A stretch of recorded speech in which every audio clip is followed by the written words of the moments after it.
আসসালামু আলাইকুম। আমরা এখন একটা বিশেষ কেস দেখব, অর্থাৎ এটা কিন্তু খুবই গুরুত্বপূর্ণ একটি প্রশ্ন। এটা পরীক্ষায় কিন্তু খুব বেশি আসে। তো কেসটি হচ্ছে কি? কেসটা হচ্ছে এরকম যে যদি পৃথিবীর এক প্রান্ত থেকে অপর প্রান্ত পর্যন্ত যদি একটা আপনার গর্ত করা হয়, এটা একটা কাল্পনিক অ্যাজাম্পশন আর কি। সে গর্তের মধ্যে দিয়ে যদি কেউ পৃথিবী পৃষ্ঠ থেকে ওই গর্তের মধ্যে দিয়ে লাফ দেয়, তাহলে সে কি আমেরিকায় গিয়ে পৌঁছাতে পারবে কিনা, এরকম একটা প্রশ্ন বা মিথ আমাদের সোশ্যাল মিডিয়া বলেই বা আমাদের সামাজিক জীবন, রাষ্ট্রীয় জীবন বা পারিবারিক যেখানেই আমাদের শিক্ষা যেই শিক্ষণের যে পরিবেশ, স্কুল কলেজ, আমরা কিন্তু অনেক শুনে আসছি এরকম প্রশ্ন, ঠিক আছে? তো সেটারই আজকে একটা গাণিতিক ফর্ম আমরা দেখব যে এটা আসলে সম্ভব কিনা, গাণিতিকভাবে প্রমাণটা দেখব। তো দেখুন, এখানে অলরেডি একটা চিত্র আঁকা আছে। সেই চিত্রটা একটা দেখা যাচ্ছে যে গোলক, সেই গোলকটা দুই দিকে মানে মাঝখান দিয়ে ফেটে দুই দিকে ভাগ হয়ে গেছে এরকম মনে হচ্ছে। আসলে ব্যাপারটা এরকম না। এটা এই গোলকটা হচ্ছে একটা পৃথিবীর মতো কল্পনা করুন। এই পৃথিবীর এই প্রান্ত থেকে একটা ছিদ্র করা হচ্ছে এবং এই প্রান্তের শেষ প্রান্তে একটা ছিদ্র। এটা একটা কল্পনা করা মানে অংশ, কল্পনা করুন। এই ছিদ্র দিয়ে যখন একটা বস্তু, আপনি একটা বস্তুকে যখন এখানে ফেলে দিবেন, এই বস্তুটা এই প্রান্তে কি চলে আসবে কি না, এটাই হচ্ছে মেইন প্রশ্নটা। তো দেখুন, এইটা কোনো দিনই সম্ভব না। হ্যাঁ, বস্তুটা এই প্রান্তে ঠিকই আসবে, বাট ও যখন এই প্রান্তে আসবে তখন এখানে ও স্থির থাকতে পারবে না। ও তখন আবার এই দিক থেকে এই দিকে পড়া শুরু করবে, আবার এখান থেকে এইদিকে, আবার এখান থেকে এদিকে, অর্থাৎ এইখানে একটা সরল ছন্দিত দোলকের মতো কাজ করবে। তো যাই হোক, সেই জন্যই আমরা দেখব যে আমি একটু দেখিয়ে দিই। আমাদের এইটার যখন অ্যান্সারটা চলে আসবে, সেই অ্যান্সারটা হচ্ছে যে সরল ছন্দিত গতির সমীকরণ চলে আসবে, ঠিক আছে? এই সরল ছন্দিত গতির সমীকরণই প্রমাণ করবে যে বস্তুটা ওই প্রান্ত থেকে এইভাবে কেন্দ্র, পৃথিবীকে কেন্দ্র করে এইভাবে দোলতে থাকবে আর কি। তো চলুন আমরা একটু দেখি যে এখানে কি আছে। আমরা এখানে বর্ণনাটা দেখলেই বুঝতে পারবো যে চিত্রটার কি বলতে চাচ্ছে আমাদের। অর্থাৎ পৃথিবীর ভিতর দিয়ে অতিক্রান্ত সুড়ঙ্গ পথে বস্তুর গতি। সুড়ঙ্গ পথ, সুড়ঙ্গ। তো দেখুন, মনে করি পৃথিবীর কেন্দ্র ও দিয়ে এক পৃষ্ঠ হতে অপর পৃষ্ঠ পর্যন্ত একটি ঘর্ষণ মুক্ত, অবশ্যই এখানে ঘর্ষণ থাকা যাবে না, সুড়ঙ্গ পথ বা সুড়ঙ্গ এবি তৈরি করে উক্ত সুড়ঙ্গে এম ভরের একটি বস্তু ফেলা হলো। তাহলে আমরা দেখলাম যে পৃথিবীর কেন্দ্র, এই যে পৃথিবীর কেন্দ্র হচ্ছে এটা হচ্ছে, এটাকে ও দ্বারা বলতেছে, এবং এ এবং বি একটা সুড়ঙ্গ পথ তৈরি করা হয়েছে, যেখানে একটা এম ভরের একটা বস্তু, এই যে বস্তুটা এখানে পড়তেছে, এটা হচ্ছে এম ভরের একটা বস্তু। এই এম ভরের বস্তুটাকে পৃষ্ঠ থেকেই ফেলা হয়েছিল, বাট আমরা দেখাচ্ছি যে সে এই পর্যন্ত এখন ট্রাভেল করে আসছে। তো এখন বস্তু ফেলালো, ধরা যাক কোনো সময় বস্তুটি পৃথিবীর কেন্দ্র হতে এক্স দূরত্বে পি বিন্দুতে অবস্থান করতেছে। আমরা বস্তুটাকে এই জায়গা থেকে ফেলছিলাম, খেয়াল করুন, কিন্তু দেখা যাচ্ছে একটা সার্টেন টাইম পরে সেই বস্তুটা এই পয়েন্টে চলে আসছে, এই পয়েন্টে আসতেছে, এবং সেই পয়েন্টের দূরত্ব কেন্দ্র থেকে কতটুকু? এক্স। এখান থেকে দূরত্ব কতটুকু? এক্স পরিমাণ। এই যে এখানে সাইডে দেওয়া আছে এক্সের ভ্যালুটা। তো এক্সের ভ্যালুটাকে এতটুকু দেওয়া মানে কি? তার ব্যাসার্ধ নিয়ে যদি একটা বৃত্ত আঁকা হয়, তাহলে উপরের যে বস্তুটা পি বিন্দুটা আছে, এই যে এই বিন্দুটাকে আমরা পি দ্বারা বলতেছি, সেই পি বিন্দুটাই আসলে মূলত এক্স দূরত্বে অবস্থান করতেছে, এটা বোঝাচ্ছে আর কি। তাহলে এই অবস্থানে বস্তুটি পৃথিবীর কেন্দ্র অভিমুখে, কেন্দ্রের দিকে একটি আকর্ষণ বল অনুভব করবে। স্বাভাবিক কথা, কারণ পৃথিবীর কেন্দ্র তো যে কোনো বস্তুকে আকর্ষণ করবে মহাকর্ষ বলের জন্য। এখন ও বিন্দুকে, অর্থাৎ শূন্য বিন্দুকে কেন্দ্র করে এক্স ব্যাসার্ধের একটি গোলক কল্পনা করলে, তো খেয়াল করুন, এই যে এইটাকে কেন্দ্র করে যদি এই জায়গায় একটা গোলক কল্পনা করি, এতটুকুর মধ্যে একটা গোলক কল্পনা করি, দেখুন এখানে ডট ডট ডট ডট দিয়ে একটা গোলক আঁকা আছে। সেই গোলকটা যদি কল্পনা করি, তাহলে ওই গোলকের বস্তুর উপর আকর্ষণ মানে বল প্রয়োগ করবে। তার মানে কি? এই বস্তুটার উপরে যে আকর্ষণ বলটা বা মহাকর্ষ বলটা কাজ করবে, সেইটা কতটুকু? শুধু এই গোলকটাই কিন্তু করবে, এর বাইরের যেই জায়গাটুকু, এই জায়গাটুকু কিন্তু এটার উপরে আকর্ষণ করবে না। এর কারণ কি? কারণ মহাকর্ষ বল কেন্দ্রমুখী বল, ঠিক আছে? যখন বস্তুটা এই জায়গায় ছিল, ধরেন বস্তুটা এই জায়গায় ছিল, তখন এইখানের যেই স্থানগুলো, সেগুলো কিন্তু এই বস্তুটাকে আকর্ষণ করছে। বাট ও যখন ওই স্থানগুলো পার হয়ে এই পি পয়েন্টে চলে আসছে, পি পয়েন্টে চলে আসার ফলে এই গোলকের বাইরের যেই জায়গাটুকু আছে, আমি দেখাচ্ছি, এই এতটুকু জায়গা কিন্তু এইখানের বস্তুটাকে আর আকর্ষণ করতে পারবে না। কতটুকু অংশ আকর্ষণ করতে পারবে?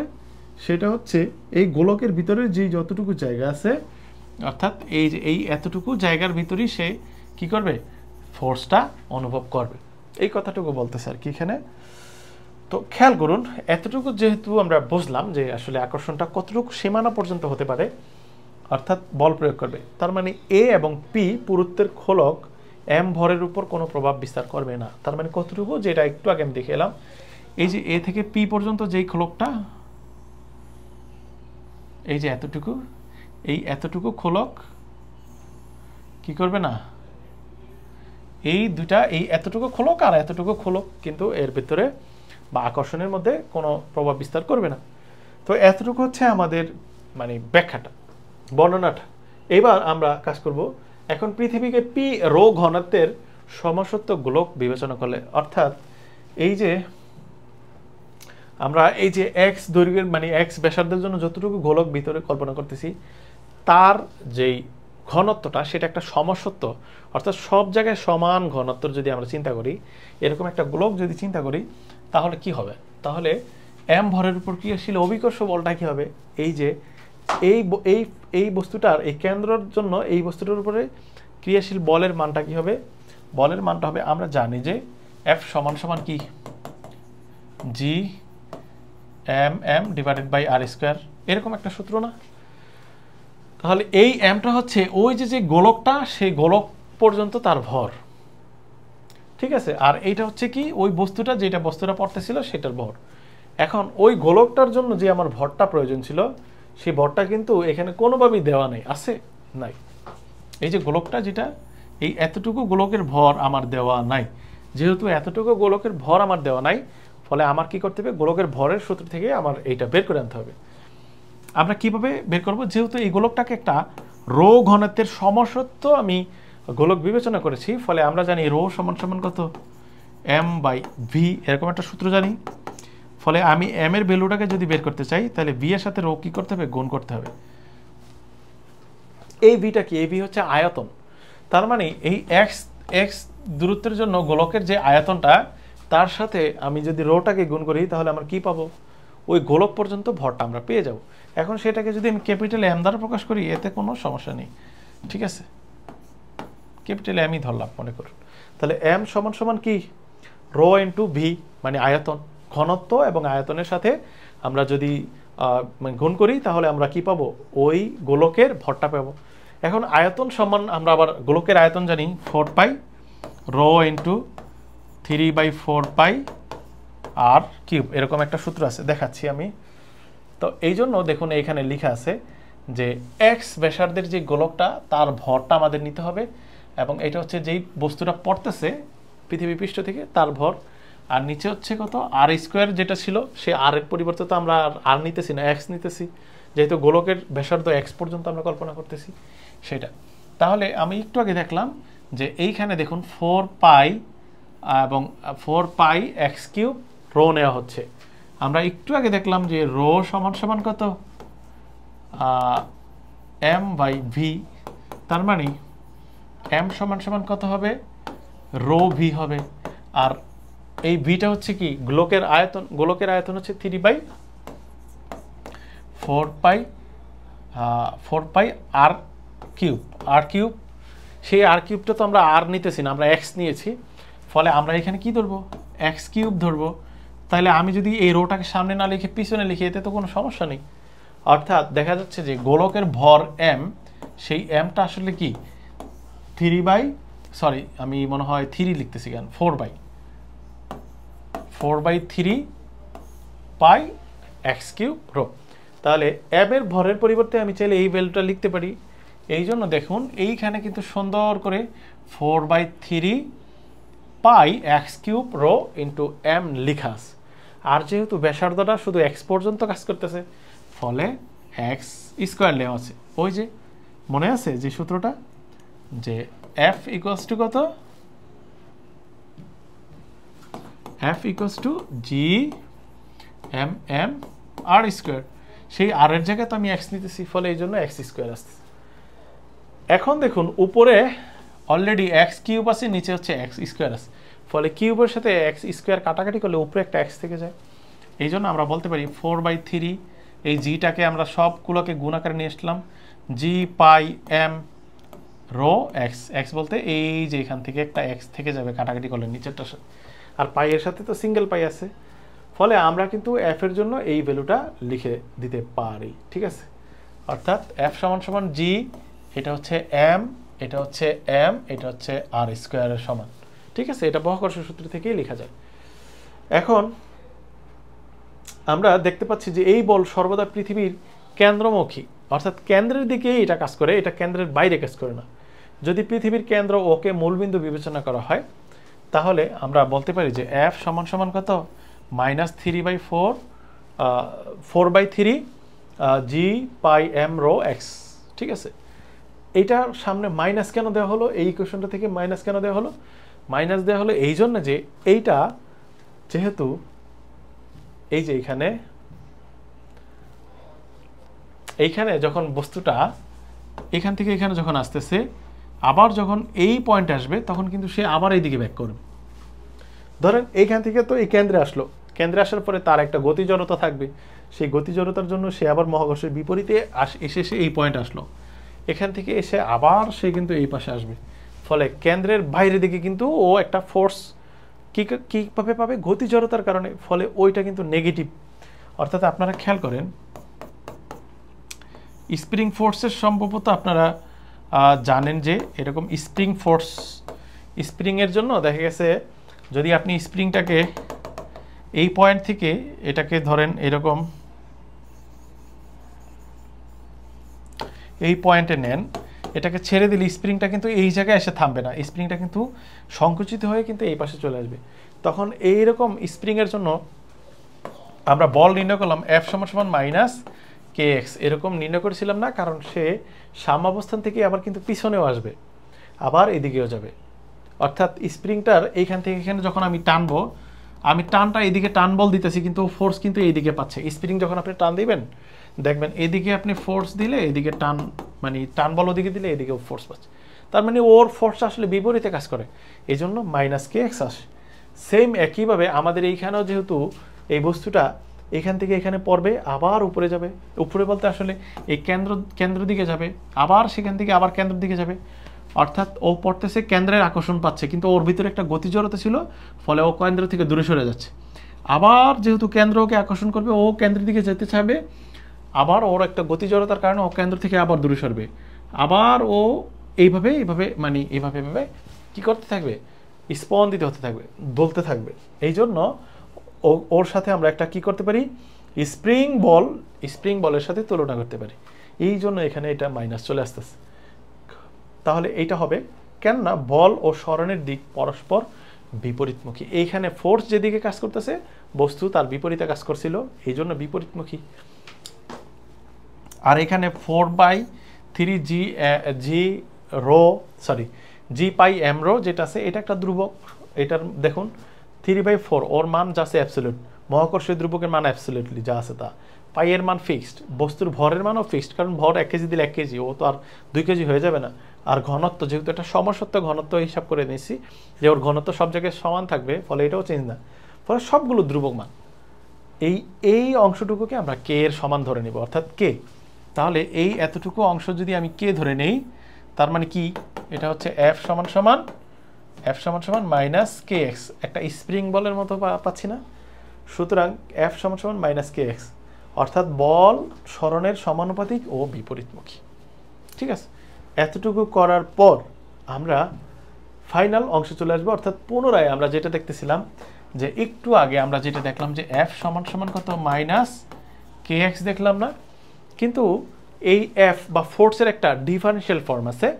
ডিফারেনশিয়াল ফর্ম বা ক্যালকুলাসের মাধ্যমে যদি ওকে প্রকাশ করতে চাই, তবে আমরা এইভাবে লিখতে পারি যে এফ এর ভ্যালুটাকে লিখতে পারি M d² x divided by dt square সমান সমান -kx, এরকম একটা ইকুয়েশন লিখতে পারি। কিভাবে লিখতে পারি আমি দেখাচ্ছি। এফ সমান সমান কত, এম এ না, আচ্ছা এম এ বলতে কি, আসলে এ বলতে হচ্ছে ভেলোসিটি ডিভাইডেড বাই টি, এটাই তো। আবার ভেলোসিটি বলতে কি বোঝাচ্ছে আসলে m into 1/t into velocity বলতে বোঝাচ্ছে x/t, মানে দূরত্বকে সময় দ্বারা ভাগ করলে ভেলোসিটি, ভেলোসিটিকে সময় দ্বারা ভাগ করলে ত্বরণ, এই তো, তার মানে x/t স্কোয়ার। তাহলে আমি চাইলে এটাকে সংক্ষেপে লিখতে পারি x/t স্কোয়ার। এটা হচ্ছে 9-10 এর বেসিক, ঠিক আছে। বাট আমরা যখন ইন্টারমিডিয়েট বা তার পরবর্তী মানে লেভেলগুলো দেখি তখন সরাসরি ভাগ না করে সেখানে কি করতে হয়, ডিফারেন্সিয়েট করতে হয়। আমরা এই যে x/t স্কোয়ার এটাকে যদি আমরা ডিফারেন্সিয়েট করি, অর্থাৎ টি এর সাপেক্ষে এক্সকে ডিফারেন্সিয়েট করা বোঝাবে, তাহলে dt অফ এক্স, এটা হচ্ছে টিকে মানে এক্সকে একবার ডিফারেন্সিয়েট করা, বাট আমার টি এর সাপেক্ষে কয়বার করতে হবে, দুইবার করতে হবে। এই জন্য যখনই আমি আরেকবার করব dt অফ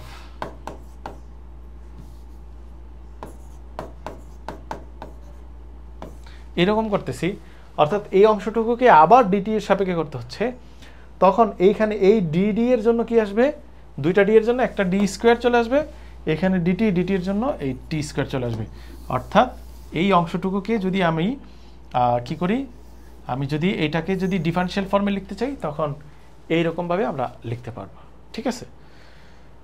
তো খেয়াল করুন, এইভাবে যদি আমরা লিখতে চাই তাহলে আমরা এই যে D square X divided by মানে ডি স্কোয়ার এক্স ডিটি এবং এই যে এক্সটাকে চাইলে আপনি এই পাশেও রাখতে পারেন অথবা ব্র্যাকেট দিয়ে ফার্স্ট এরকমও রাখতে পারেন। আর সামনে যেহেতু একটা এম ছিল, তাহলে এমটা যদি এখানে গুণাকারে থাকতো তাহলে এমটা এখানে থাকে, তাহলে M D square by DT square into কি এক্স।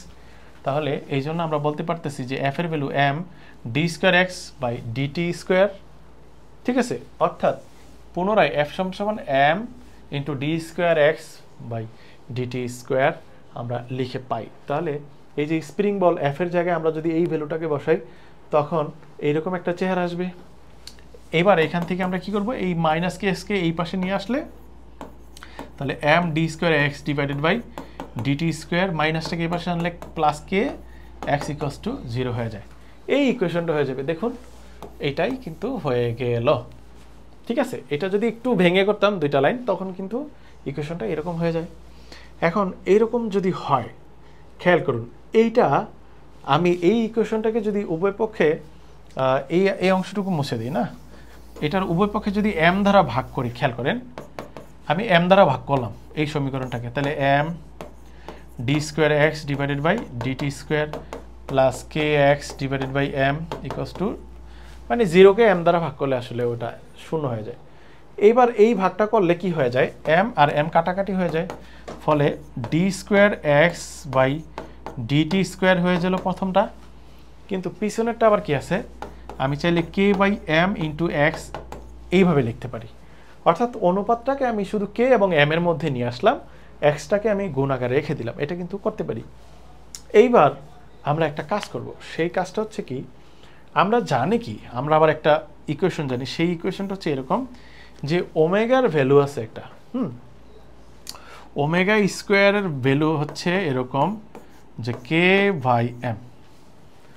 আপনার স্প্রিং ধ্রুবক কে এর সাথে যদি বস্তুর ভরকে অনুপাত করেন তাহলে সেটা সমান সমান আপনি ওমেগা স্কোয়ার লিখতে পারেন। তাহলে এই জন্য এই কে এর নিচে কিন্তু একটা এম ছিল, এই যে এম ছিল, এই এম থাকার কারণেই আমরা এটাকে কি করে দিলাম, ওমেগা স্কোয়ারেরই রিপ্লেস করে দিলাম, এবং তার সাথে এক্স ছিল বিধায় এই এক্সটাকে আমরা বসিয়ে দিলাম। আর এই পাশে দেখুন এম আর এম কাটাকাটি করে এখানে এমটা নাই, ফলে এই ইকুয়েশন থেকে আমরা চাইলে এখন এইটাকে লিখে দিতে পারি কি, ওমেগা স্কোয়ার এক্স। এই যে সমীকরণটা আমরা শেষে পেলাম এটা হচ্ছে আমাদের সরল ছন্দিত স্পন্দন বা সরল ছন্দিত গতির সমীকরণ, অর্থাৎ এটাই সরল ছন্দিত গতির সমীকরণ। আর সরল ছন্দিত গতির সমীকরণ মানে বস্তুটা এইভাবে এভাবে একটা বিন্দুকে কেন্দ্র করে উপর নিচে কি করতে থাকবে, দোলতে থাকবে, ঠিক আছে। আমরা এখানে লিখছি আবার যে যখন ওমেগা সমান সমান রুট ওভার, ওমেগার ভ্যালুটাকে এখানে root over K by M এর মাধ্যমে দেখানো হয়েছে, অর্থাৎ উভয় পক্ষে যদি আমি স্কোয়ার করে দিই তখন কি হবে, স্কোয়ারের রুটে বাদ হয়ে omega square divided by omega square equals to K divided by M হয়ে যাবে। অতএব বিবেচ্য সুরঙ্গ পথে বস্তুর গতি সরল ছন্দিত গতি হবে, এটা আসলে একটা সরল ছন্দিত গতি হবে। ফলে ওই পৃথিবীর এক প্রান্তে যদি কেউ লাফ দেয়, সেকেন্ড প্রান্তে এসে কিন্তু সে আর থামতে পারবে না, সে এইভাবে সুড়ঙ্গ পথে উঠতে নিচে উঠতে নামতে থাকবে। এটাই ছিল মূল ব্যাপার। তো দেখুন, এই যে একটা মিথ যে পৃথিবীর বাংলাদেশের এই প্রান্ত থেকে যদি সুড়ঙ্গ করে কেউ সোজা, যেহেতু বিপরীতে আমেরিকা, তো সোজা কি আমেরিকা চলে যাবে? না, এটা সম্ভবই না, ফিজিক্সের ভাষায় অন্তত সম্ভব না। তো যাই হোক, আজকের এতটুকুই থাকলো। পরবর্তীতে আপনাদের সাথে আবারও দেখা হবে। সবাই সেই পর্যন্ত ভালো থাকেন, সুস্থ থাকেন। আল্লাহ হাফেজ।